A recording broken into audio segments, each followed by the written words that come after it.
Welcome back to Closing Bell. We are counting down to what has been a very flat day of trade. Nothing much has happened except just gyrating between about 20-40 points. But in individual stocks, there's lots of traction. So let's get Mayuresh Joshi into the conversation. We have been with SP Tulsian, Ashwini Gujral, Prakash Gaba and Neeraj Diwan. So it's a packed house here on CNBC TV 18. Mayuresh, afternoon, the stock of the last 1 hour has been United Spirits after Madhya Pradesh decided to go in for complete prohibition of alcohol consumption. Do you track that stock by any chance, and do you expect more downsides beyond this level that we've seen today? Afternoon, Sonia. So again, I think with regulatory changes taking place, the impact probably has been seen on all these liquor stocks. The Supreme Court order also not helping them in either sense. So largely, I think not tracking these stocks in detail, but if one has to follow a bottom-up approach, specifically within the mid-cap universe, industrial consumables as a theme is something that I'm really liking at this point of time. A couple of stocks within this space, Grindwell, Norton and Coromandel Universal, I think they're really doing well in terms of what we've been through over the last 3 to 4 years. Their asset turns have been quite appreciable.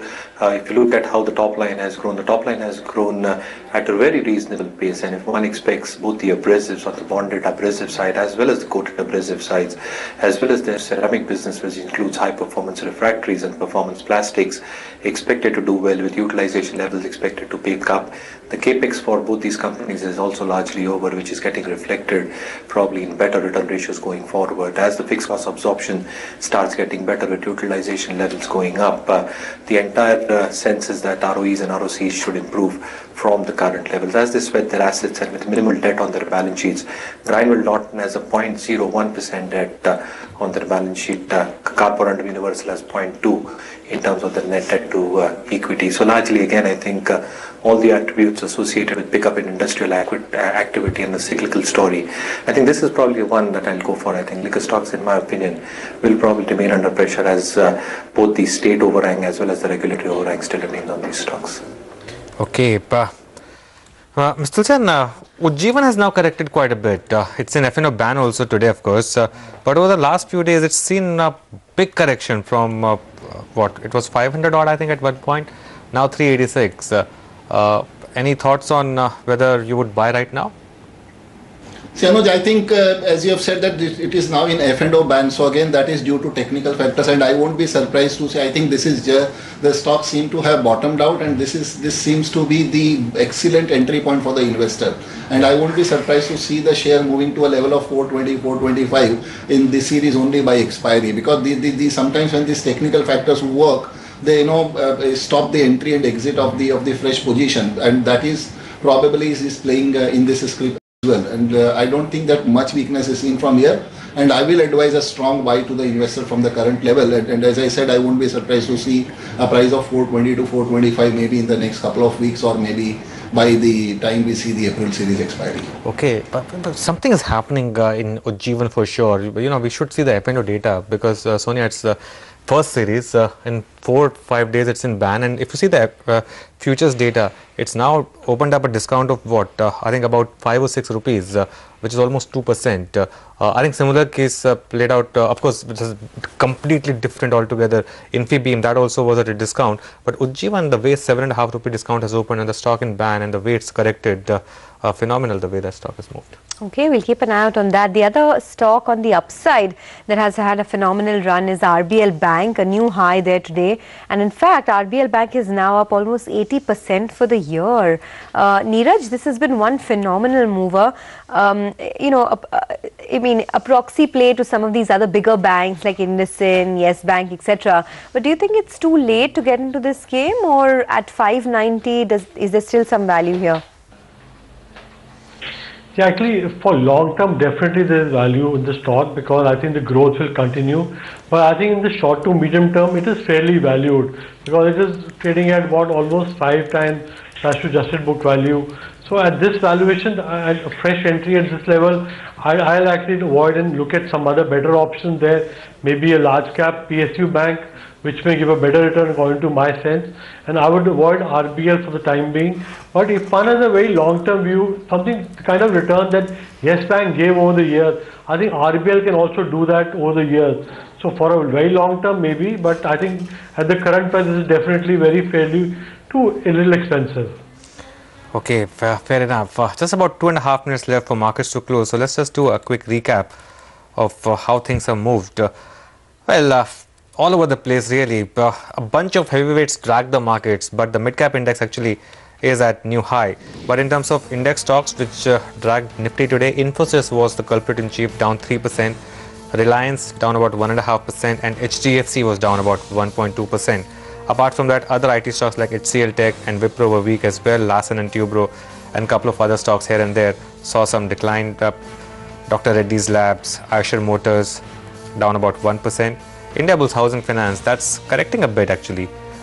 It's corrected what, some 6.5% ever since its index inclusion. That happens actually with some of these companies once they enter the Nifty, and the ones outgoing actually start to outperform. But Indiabulls Housing is down about 2% in today's trade. Asian Paints as well, by the way, was the other big loser, down 2%. On the way up, the OMC rallies back. IOC new 52-week high on that stock, up 3.5%. BPCL was up 3.5% as well. Yes Bank, new lifetime high on that stock, 1600 now on the stock. Phenomenal, 67,000 crore market cap now on Yes Bank. Tata Motors DVR moved up. Adani Ports 1.6%. Bank of Baroda, Tata Motors. These are a couple of other stocks. But day once again belonged to mid-caps. It did. Today was a very good day for the mid-caps actually, so up about 0.5%. But the stock of the day undoubtedly was United Spirits on the downside. That stock has lost almost about 7%. And now you know what? It has been such a wealth destructor, United Spirits, over the last many years. In 2 years, the stock has halved. It's lost 50% of its value, of its market cap, and now standing at sub 1900 rupees there. The MP ban had put all the pressure on that stock today. Apart from that, you had a lot of other names that did well. If you look at the Adani Group stocks, Adani Transmission up about 15%. Shankara had another great day, so 10.5% higher. JM Financial was up about 6%. RBL Bank moved up with strength. Divi's Labs, more products have been removed from that import alert, have been exempt from the import alert, so a positive coming in there. Avenue Supermarts, well, what do you say about that? 4% higher. BEL, Dish TV were a couple of other stocks that did pretty well. So all in all, you'd have to say a lot of these much loved stocks continue to see money getting pumped into them. And in the on the downside today, apart from United Spirits, NIIT did very poorly because of that resignation of the CEO. Ashok Leyland came in for some profit taking, and Edelweiss Financial similar there, some money being moved away from Edelweiss Financial. But let's just close the day with some final calls from our guests. Ashwini, you started the day by telling us that, you know, today the market would sort of move into the red, and that's what happened, closed with cuts of about 20 odd points. You see this trend continue where we gravitate on the lower side, and that's something that could be the order of the day tomorrow as well? Well, today actually we've been saved the blushes. So which means that today's action would tell you that it's more kind of sideways market. 9180 I had mentioned a couple of days ago, that has held on. The Bank Nifty, you know, went below 21,450, again recovered fairly strongly.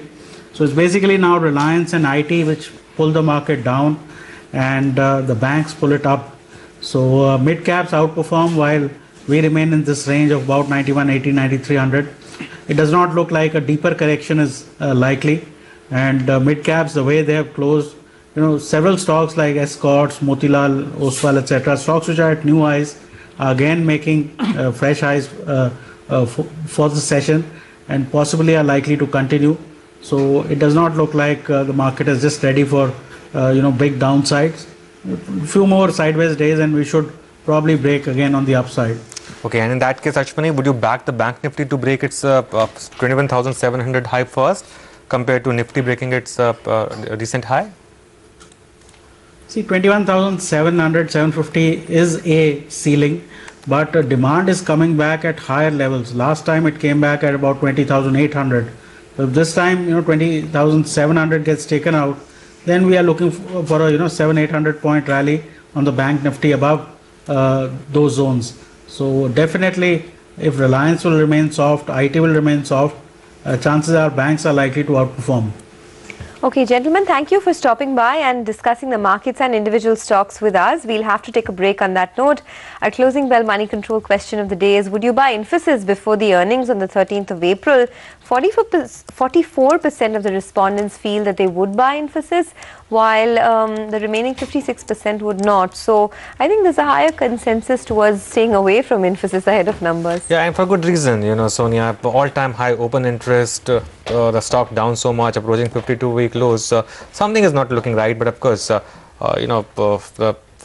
valuation-wise, the stock is trading at quite a decent valuation, and it's a stock which has made highest money wealth for a lot of people. So there always be that factor that at lower level there is buying. So maybe that explains that split.